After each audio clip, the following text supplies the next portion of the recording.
Hey everyone, welcome back. It's SamyCaps here. We have some more news regarding the Legacy of Phrecia event, which is a couple of days away, and I thought I'd cover what the latest updates are. I know a lot of people are gearing up for this event, and just a reminder, it is a 1-month event. Although, after we get into the latest announcement from Grinding Gear Games, I'm going to come back and give you my thoughts on what I perceive is going to happen during the event and beyond. Well, without further ado, let's get into the details. All right, so here's the tweet from Grinding Gear Games, and basically what they have said is last week they revealed all the details for the upcoming Legacy of Phrecia event in Pathofexile 1, but there's still a lot of improvements they're making to the event. But here's what they've done so far, but it looks like they are going to be making more improvements while the event is going on. So Faustus has discovered a supplier of idols, and he'll begin selling them in the black market. If you make it worth his while, you'll be able to gamble for idols with gold during the event after upgrading the black market in King's March. So I have to say, as we go through this post, which I've already read, one of my concerns, and I know a lot of people share this opinion, was when we heard about this event and the Atlas tree being replaced by the idol system, this new idol system. And again, it's only for this event, guys. One of my concerns was the fact that it was going to be RNG related as far as getting idols, and how we were going to get them, how many we were going to get was a real concern, because at the end of the day, juicing maps per se is what a lot of people like to do when it comes to target farming and just grinding maps in general. So this recent update gives a little bit more relief to that concern, in the sense that it looks like there's going to be more ways of getting idols and us controlling the idols that we have. So the fact that we can gamble for idols with in-game gold is really awesome. Good. And there you go. Here it is right here, just like how we gamble all the other items in King's March. And actually, gambling is predominant in both Path of Exile 1 and Path of Exile 2. So this is really, really good. Now, the only question is how expensive it's going to be to gamble these items. You'll also, and this is another good move in my opinion, you'll be able to sell your excess idols to a vendor in exchange for new ones. So if you're target farming and you have modifiers on your idols that you do have, that you don't like, that you don't need, you can go in and vendor them and exchange them for new ones. And so, for example, you'll see 3 magic idols over here of the same base. You'll receive 1 random magic idol of the same base type. So it's 3 for 1. Again, we're very similar.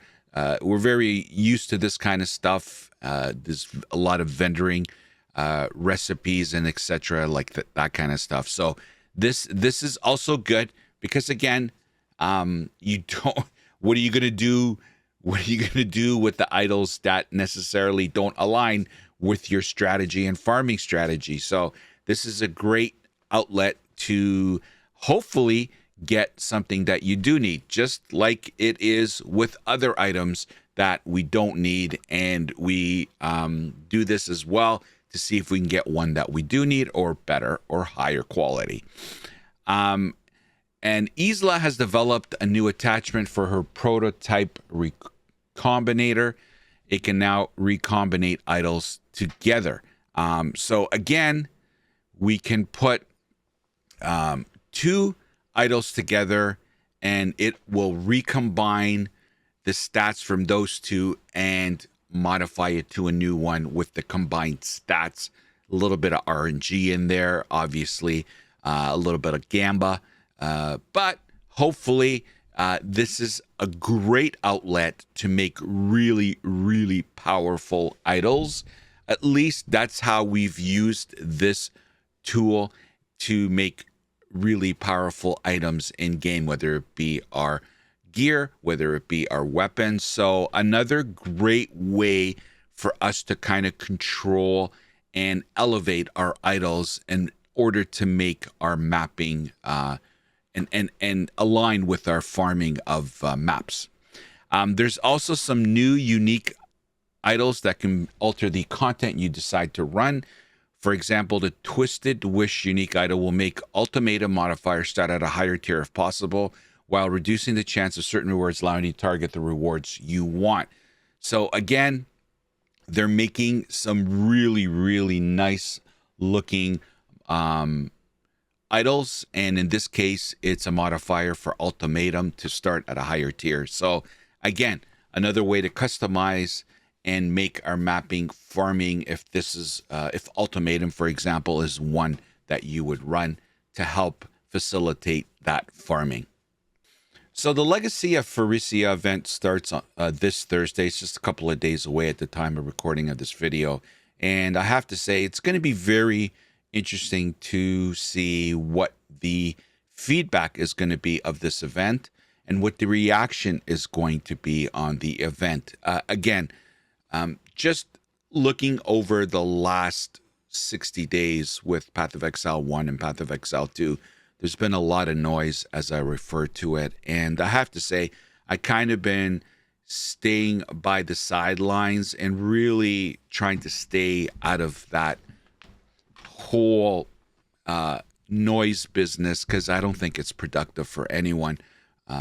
If you watch my content, you already, or you should know, that I'm a proponent that both these games, POE1 and POE2, are going to be in excellent condition down the road. It's just a matter of time, and I'm going to continue to take that position until I see otherwise. I have no reason to believe anything other than that, just because of the history, the prior history of grinding gear games. Now, there's a lot of moving parts here. There's a lot of things that are different. There's a lot of things that have changed. There's a lot of opinions out there. And there's the pro team POE1, and there's the pro team POE2, and they want the other game to disappear. And if the other game disappears, that means their game can get more resources and time and be better, and it should be better, and the other game should go away. You know, that kind of rhetoric, which I find completely useless, waste of breath, in my opinion. Sorry if you're on either one of those camps. I don't understand. I can never rationalize how any one of these camps can justify killing another game that their company, their beloved company, creates. I just don't understand the rationale behind it. I see some of the arguments, of course. In general, if the other game doesn't exist, all the resources are on that game. So I get that, but it's fruitless, because at the end of the day, this studio, Grinding Gear Games, if they're not profitable, if they're not making more money, then your game's going to suffer. And so when you have two products, I think you have a chance to make more money. And there's no denying it. PathofExile 2 has brought in a ton of money to Grinding Gear Games, and I think it's going to continue to do that. And I think that's not only beneficial for PathofExile 2, but it's going to be beneficial for PathofExile 1, and both are going to be unbelievable games in the future. That's the way I feel. And again, I'm not going to change my mind until I see evidence stating something else. So I'm very curious to see how this event in PathofExile 1 goes. And if all the pro team POE1 people show up and support that game. And if so, how much support do they get? Okay. Can they overcome and be stronger than the growth and the presence in Path of Exile 2. Now, there is no doubt that in Path of Exile 2, this has been going to a steady decline in players playing the game. Again, this is just Steam, and it's not a full picture. Like I always say, this doesn't show console. It doesn't show the standalone client. But clearly, we know the state of POE2 right now. It's this way. And for obvious reasons, we've talked about this for a gazillion years now. Well, not really, months now. And we all know what the issues are. I'm not going to get into that. But I wanted to show you that chart because now we're going to get to see where Path of Exile 1 will stack with this. I'm sorry, but the people that feel get rid of POE 2 so we can focus all our efforts on Path of Exile 1, we already know Path of Exile 1 has a limit. It's capped. There's no moving beyond it. It's just the way it is. It's too complicated of a game to further grow the player base. It's been proven over 10 years. So I think that Path of Exile, the true pro POE1 player, should embrace the growth of Path of Exile 2 because it's only going to help your game. And instead of getting defensive and fearful that the success of Path of Exile 2 is going to kill the game that I love, Path of Exile 1, let's say, and I mean that team, you should think the other way, that it's only going to elevate Path of Exile 1. I love both games as much as there are glaring issues in Path of Exile 2. I cannot stop playing it. It has BS mechanics right now. There's a lot of no fun mechanics in Path of Exile 2, yet I still want to play it. To the point where I'm contemplating whether or not to play the Legacy of Phrecia event. But I'm most likely going to play Path of Exile 1's event. I love Path of Exile 1. I haven't played it in a while. But my point is, the success of POE 2 is good news for POE 1. It's not to the detriment of Path of Exile 1. It's not going to kill POE 1. That's my opinion. Only time will tell. We'll see. I know I may potentially get a lot of negative comments about that, and how dare I say that POE 1 relies on POE 2. But the truth is the truth, and I don't go by what people say.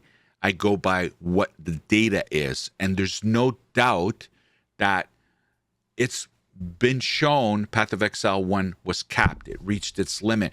This is why Grinding Gear Games made POE 2, is because they wanted to widen their base, their player base. And they did, in droves and spades. Like, unbelievable. So their decision was right. Now, one can argue, well, if they didn't do that and enhanced POE 1 and made it easier, well, you would have pissed off the Path of Exile 1 OG players, because they don't want a simple game. They want a complicated, layered game, and rightfully so. And I think this decision that Grinding Gear Games made by having two different versions of the game, and I'm going to tell you right now, the version of Path of Exile 2 that we know today is not going to be the Path of Exile 2 game when it comes out of early access. It's going to be completely different, and the two games are going to coincide league after league and staggered leagues, and players are going to bounce between both and enjoy both styles and mechanics. That's the future rosy picture I see with Path of Exile 1 and Path of Exile 2. You disagree with me? Only time will tell.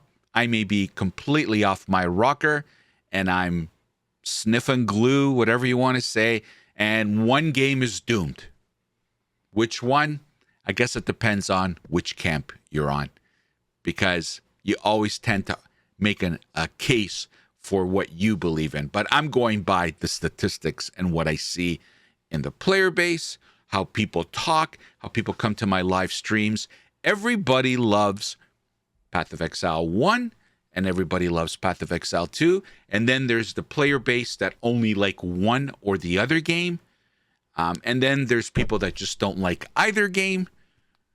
It's all a mix. But the bottom line is, regarding Path of Exile 1, let's start with POE1.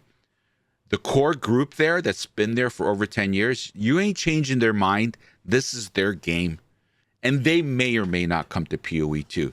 And then you have the POE2 players. And in that group are players like myself that have played Path of Exile 1, but like POE2 better. They like POE1, but they like POE2 better. And then you have the new player base in POE2 that's never played POE1 because of all the things they heard about it, too complicated, you got a no-lifer, all this kind of stuff. So they stayed away, and they came to POE2 to try it out, and they like it, and they love it. And they will never step foot in Path of Exile 1. But my point is, Path of Exile 1 can continue to be successful and the best ARPG out there right now, although I think Path of Exile 2 will overtake them. But POE 1 and POE 2 will be 1 and 2 in the ARPG space, in my humble opinion.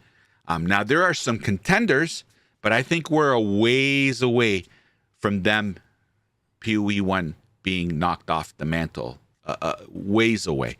But only time will tell. Anyway, let me know what you think, guys. Sorry, I just wanted to provide this update and just give you my little thoughts. I always go off on these rants. But anyway, let me know how you think. And as always, thank you for watching. And if you could subscribe to my content, I would really appreciate your support. It doesn't cost you anything.